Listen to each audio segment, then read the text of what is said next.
Who is attending the seminar dash government college. Preposition 4 options ಇದ್ದಾವೆ. At ಇದೆ, ಇನ್ ಇದೆ, on ಇದೆ, ಫಾರ್ ಇದೆ. ಫಾರ್ ಅಂತಂದ್ರೆ ಸಲುವಾಗಿ, ಅವಧಿ ಮತ್ತು ಸಲುವಾಗಿ ಹೇಳಲಿಕ್ಕೆ ಫಾರ್ ಬಳಸ್ತೀವಿ.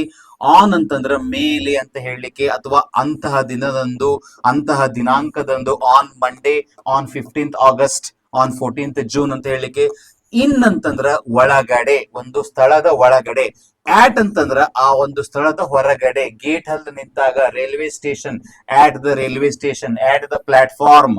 But in the office, in the college, in the home, inside, inside ಅಂತ ಹೇಳ್ಬೇಕಾದಾಗ. So who is attending the seminar in government college. ಆ ಗವರ್ಮೆಂಟ್ ಕಾಲೇಜ್ ಒಳಗ ಒಂದು ಸೆಮಿನಾರ್ ಐತಲ್ಲ, ಯಾರು ಅಟೆಂಡ್ ಮಾಡ್ತಾ ಇದ್ದೀರಿ ಅಂತ ಒಂದು ಪ್ರಶ್ನೆ. So who is attending the seminar in government college? Who is sitting in the class room?